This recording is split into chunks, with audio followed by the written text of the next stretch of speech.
વાત જૂનાગઢની કરીએ કોંગ્રેસના પ્રશિક્ષણ શિબિરને લઈને મોટા સમાચાર સામે આવી રહ્યા છે। અમરેલી જિલ્લા કોંગ્રેસ પ્રમુખ પ્રતાપ દુધાતની સૂચક ગેરહાજરી જોવા મળી। રાષ્ટ્રીય નેતૃત્વએ પ્રતાપ દુધાતની ગેરહાજરીની ગંભીર નોંધ લીધી છે।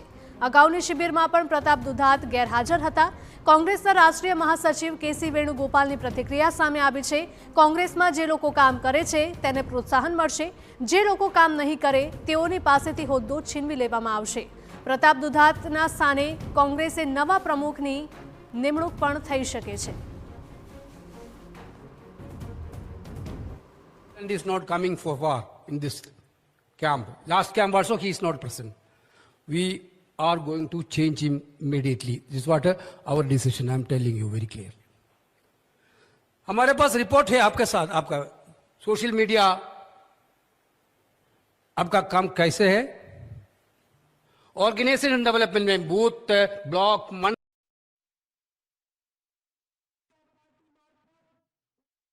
સંવાદદાતા મોહિત ભટ્ટ લાઈવ જોડાયા છે વધુ અપડેટ સાથે। મોહિત, જણાવશો કે કોંગ્રેસના પ્રશિક્ષણ શિબિરને લઈને આ મોટા સમાચાર કહી શકાય, કારણ કે પ્રતાપ દુધાતની ગેરહાજરી અને જે કોંગ્રેસ છે તે પણ રોષે ભરાઈ છે।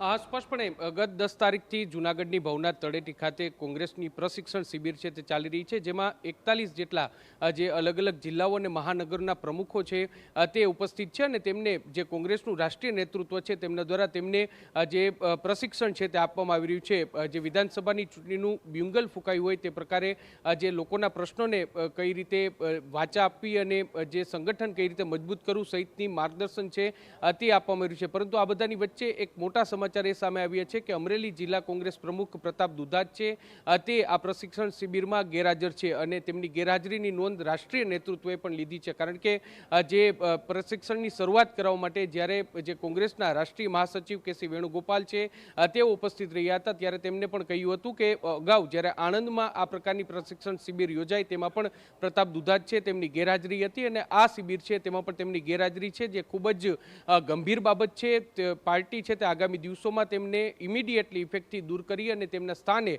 નવા પ્રમુખને નિમણૂક કરશે તેવી પણ વાત તેમને કહી છે। સ્પષ્ટપણે તેમને જે પ્રમુખો છે, જે કાર્યકર્તાઓ છે તેમને પણ નિર્દેશ આપ્યો છે કે કોંગ્રેસ છે તે હવે બદલાઈ ગઈ છે, કારણ કે સંગઠન મજબૂત કરવાની સાથે સાથે જે લોકો કામ કરી રહ્યા છે તેમને પ્રમોશન આપવામાં આવશે, પરંતુ જે લોકો કામ કરતા નથી, માત્ર હોદ્દો લઈને બેઠા છે, તેમને તેમના હોદ્દા પરથી દૂર કરવામાં આવશે તેવી પણ સ્પષ્ટ વાત છે તે કરવામાં આવી છે। એવી પણ માહિતી સામે આવી છે કે પ્રતાપ દુધાત છે તેઓની જે જિલ્લા કોંગ્રેસ પ્રમુખ તરીકે નિમણૂક થયા બાદ તેઓ ખૂબ જ નિષ્ક્રિય રહ્યા છે। એટલું જ નહીં, પરંતુ તેમની નિષ્ક્રિયતાને કારણે ભાજપને સીધો ફાયદો છે તે થઈ રહ્યો છે। જ્યારે તેમની જિલ્લા પ્રમુખ તરીકે નિમણૂક થઈ અને ત્યારબાદ તેમને તાલુકા કક્ષાનું સંગઠન છે તેની તૈયારી કરવાની હોય છે, તેમની નિમણૂક કરવાની હોય છે, પરંતુ અમરેલી જિલ્લામાં આ નિમણૂક પણ થઈ નથી અને જેને લઈને જ જે કોંગ્રેસનું હાઈકમાન્ડ છે તે તેનાથી ખૂબ જ નારાજ છે। હાલમાં તેઓ જે ગેરહાજર છે, જોવાનું રહેશે કે આગામી દિવસોમાં તેમને લઈને કયા પ્રકારનો નિર્ણય થાય છે। પરંતુ એક વાત સ્પષ્ટ છે કે આ પ્રશિક્ષણ શિબિરમાં કોંગ્રેસે પોતાનો મૂળ છે તે સ્પષ્ટપણે કહી દીધું છે। કાર્યકર્તાઓને અત્યાર સુધી જે પ્રકારે રાહુલ ગાંધી દ્વારા પણ જ્યારે ગુજરાતની મુલાકાત હતી ત્યારે સ્પષ્ટપણે કહ્યું હતું કે રેસના ઘોડા અને લગ્નના ઘોડા બે અલગ અલગ હોય છે, ત્યારે રેસના ઘોડાને જ પદ આપવામાં આવશે તે પ્રકારની વાત કરી હતી। એટલે તમામ જે પ્રમુખો છે તેમને પણ સ્પષ્ટ નિર્દેશ કર્યું છે કે જો તેમને પાર્ટીએ હોદ્દો આપ્યો છે તો તેમને સંગઠન મજબૂત કરવું પડશે, તેમને કામ કરવું પડશે। 41 જેટલા જે પ્રમુખોની નિમણૂક કરવામાં આવી છે, જેમાં 9 જેટલા પ્રમુખોનું જે કામગીરી છે તે ખૂબ જ જે ધીમી કામગીરી છે ને તેને કારણે પાર્ટી નારાજ છે ને તેમને પણ 90 દિવસનું અલ્ટિમેટમ છે તે આપી દેવામાં આવ્યું છે। ટૂંકમાં જે પ્રકારે પ્રતાપ દુધાત સહિત 9 જેટલા પ્રમુખો છે કે જેમની કામગીરી ખૂબ જ ધીમી છે, ખૂબ જ ઓછી છે અને નિષ્ક્રિય છે, તેમને તાકીદે કામ કરવા માટેની સૂચના છે તે આપવામાં આવી છે ને પ્રતાપ દુધાત છે તેમની ગેરહાજરીની હાઈકમાન્ડે ખૂબ જ ગંભીર નોંધ લીધી છે। ત્યારે જોવાનું રહેશે કે અમરેલી જિલ્લા કોંગ્રેસમાં આગામી દિવસોમાં કયા પ્રકારના બદલાવ થાય છે। જી મોહિત, માહિતી બદલ આપનો આભાર। તો રાષ્ટ્રીય નેતૃત્વએ પણ પ્રતાપ દુધાતની ગેરહાજરીની ગંભીર નોંધ લીધી છે અને ચેતવણી પણ આપી છે। અગાઉની શિબિરમાં પણ પ્રતાપ દુધાત ગેરહાજર હતા। કોંગ્રેસના રાષ્ટ્રીય મહાસચિવ કેસી વેણુગોપાલની પ્રતિક્રિયા સામે આવી છે। કોંગ્રેસમાં જે લોકો કામ કરે છે તેને પ્રોત્સાહન મળશે, જે લોકો કામ નહીં કરે તેમની પાસેથી હોદ્દો છીનવી લેવામાં આવશે। आज मुद्दे हमारा पॉलिटिकल एडिटर किंजल मिश्रा पण जोड़ाया छे बधु अपडेट साथे। किंजल, कांग्रेसना प्रशिक्षण शिबिर ने लईने आ मोटा समाचार कही शकाय, कारण के प्रताप दुधातनी गैरहाजरी છેક એની નોંધ છે તે રાષ્ટ્રીય નેતૃત્વ સુધી લેવાય છે? देखो હિરલ સમગ્ર પરિસ્થિતિ એ પ્રકારની છે કે કોંગ્રેસને કમબેક કરવા માટેનો જે પ્રયાસ છે તે રાહુલ ગાંધીથી માંડી અને અમિત ચાવડા સુધી જે કોંગ્રેસનું નેતૃત્વ છે તે કરી રહ્યું છે. સૌથી મોટો જે પડકાર છે એ ગુજરાતમાં કોંગ્રેસને બેઠું કેવી રીતે કરવું એ પરિસ્થિતિ છે. કેમ કે હંમેશા જોવા મળે છે કે સમયાંતરે કોંગ્રેસના જે દિગ્ગજ નેતાઓ હોય છે એક કે બીજા કારણસર ભાજપમાં આવી જતા હોય છે અને અત્યારે ક્યાંક ને ક્યાંક જે કોંગ્રેસનો જે વોટ રેશિયો છે તે ધીરે ધીરે ઘટી રહ્યો છે. તે તમામમાં જો કોંગ્રેસને મજબૂત કરવી હોય તો કોંગ્રેસના જે આગેવાનો છે તેમણે કહી શકાય કે સામે પ્રવાહી લડાઈ કરવાની અથવા તો એક તૈયારી છે તે રાખવી પડે. તો તેવા સંજોગોમાં હવે એવું લાગી રહ્યું છે કોંગ્રેસ પણ કંઈ કાચું કાપવા માંગતી નથી. પરિણામ 2027માં જે પણ આવે પરંતુ તેની માટેની જે તૈયારીઓ છે તે અત્યારથી કરી રહ્યા છે. એનું જ કારણ છે કે આપ જુઓ કે જે જિલ્લા પ્રમુખ હતા તેના ચયનમાં એક પ્રકારની બદલાવ જોવા મળ્યો. તેની સાથે જ 2027માં કેન્ડિડેટ જે પસંદ કરવામાં આવશે તેની માટે જિલ્લા પ્રમુખનો વોટ જિલ્લા પ્રમુખનો ઓપિનિયન કેટલો મહત્વનો રહેશે તે આખું તે જે ખુલ્લી સત્તાથી તે આપવામાં આવે. તેની સાથે જ જે નિષ્ક્રિય લોકો છે તે નિષ્ક્રિય લોકોના રહેવાથી પણ ક્યાંક ને ક્યાંક કોંગ્રેસને નુકસાન છે. જે પ્રકારે મલ્લિકાર્જુન ખડગે દ્વારા સંકેત આપવામાં આવ્યો સ્પષ્ટ સંકેત હતો કે પ્રતાપ દુધાતની જો વાત કરવામાં આવે તો સતત 2 વખત સૂચક ગેરહાજરી હતી તેમને નોંધવામાં આવી છે. તો આ સૂચક જે ગેરહાજરી છે જે ચૂંટણીના સમયમાં ક્યાંક નુકસાન ન કરી જાય તો એક જે મેસેજ આપવાનો પ્રયાસ છે. કોંગ્રેસ સ્પષ્ટ માને છે કે જે જમીન મજબૂત કોંગ્રેસની ગુજરાતમાં કે દેશમાં હતી એ હવે એ સ્થિતિમાં નથી. તો જો કમબેક કરવું હોય તો તેમણે લગડા ઘોડાઓ નહીં પરંતુ મજબૂત ઘોડાઓ સાથે આગળ વધવું પડશે અને એ જ તૈયારી ક્યાંક ને ક્યાંક કોંગ્રેસ કરી રહી છે અને એ જ ઉપલક્ષની અંદર આ જે કાર્યશાળા છે તેનું પણ આયોજન થયું છે. રાહુલ ગાંધી આજે આવી રહ્યા છે અને રાહુલ ગાંધી આવે તેની પહેલા મલ્લિકાર્જુન ખડગે જ્યારે કાર્યકર્તાઓ સાથે સંવાદ કર્યો ત્યારે આ એક સ્પષ્ટ સૂચના આપી હતી. બિલકુલ કિંજલ, માહિતી બદલ આપનો આભાર. તો ભારતીય જનતા પાર્ટીના પ્રવક્તા યજ્ઞેશ દવે પણ આપણી સાથે જોડાઈ ગયા છે. યજ્ઞેશભાઈ, તમારું સ્વાગત છે TV9માં.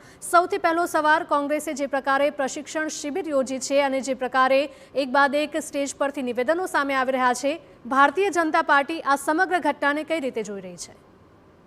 કોઈ પણ રાજકીય પક્ષોએ એ સમયાંતરે એમના જે સમયગાળો નક્કી કર્યો હોય એ સમયગાળાની અંદર એની પ્રશિક્ષણ શિબિરો કરતા હોય છે. એટલે એ પૈકીની આ પ્રશિક્ષણ શિબિર જે આ રૂટીન વર્ક છે દરેક રાજકીય પક્ષોનું છે.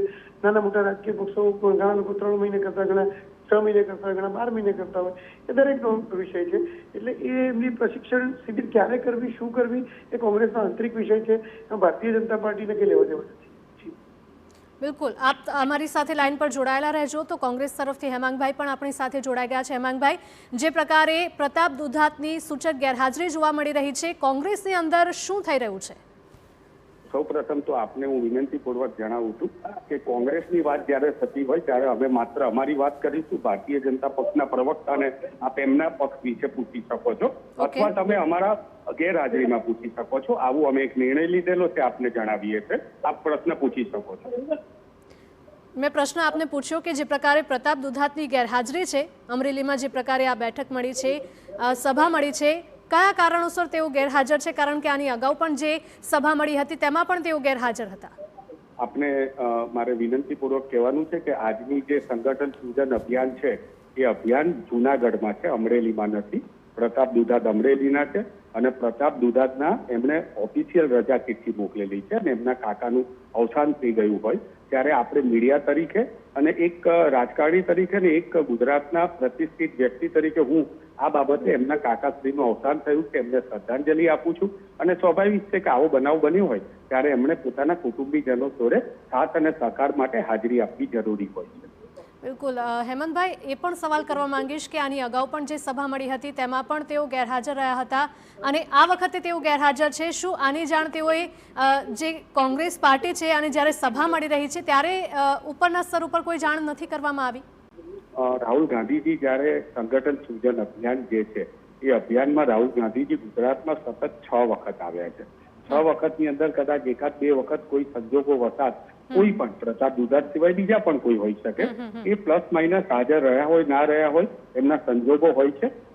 અને સંજોગોની સામે આજે જ્યારે સંગઠન સૂજન અભિયાન રાહુલ ગાંધીજીએ સંસદમાં એમ કહ્યું હોય કે અમે ગુજરાત જીતવા માટે જઈ રહ્યા છે ત્યારે નાનામાં નાની વસ્તુ છે એનું આકલન થતું હોય છે અને કોંગ્રેસ પક્ષ તરફથી જેન્યુઅન ફીડબેક લેતો હોય છે. અને એ બાબતે જ મેં આપને કીધું કે આજે જે જૂનાગઢમાં અમારો શિબિર છે એ શિબિરની અંદર પ્રતાપ દુધાતના કાકાજીનું અવસાન થયેલું હોવાથી એમને Okay. રજા ચિઠ્ઠી લખેલી છે અને હાજર રહી શક્યા નથી. અહીંયા બીજા બધા જ પ્રમુખો અત્યારે હાજર છે અને સરસ રીતે ટ્રેનિંગ શિબિરની અંદર 10 દિવસની કાર્યશાળામાં ભાગ રહ્યા છે. આની પહેલા 3 દિવસની કાર્યશાળા આણંદમાં હતી. એની પહેલા રાહુલજી આવ્યા હતા ત્યારે 2 દિવસ સતત તેઓ અમારા જિલ્લા પ્રમુખોના ઉમેદવારો સાથે હતા. પ્રતાપ દુધાત પણ તેમાં હાજર રહ્યા હતા. એટલે મને લાગે છે કે આ અટકળોનો હવે અંત આવી જવો જોઈએ.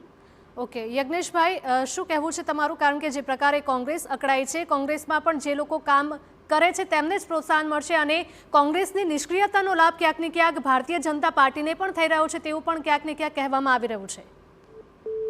યજ્ઞેશભાઈ, સંપર્ક કપાઈ ગયો છે. યજ્ઞેશભાઈ અને હેમાંગભાઈ, આપ બંને અમારી સાથે ચર્ચામાં જોડાયા તે બદલ આપનો આભાર. તો જે પ્રકારે રાજકીય ગરમાવું જોવા મળી રહ્યું છે, પ્રતાપ દુધાતના સ્થાને કોંગ્રેસ નવા પ્રમુખની પણ નિમણૂક થઈ શકે છે.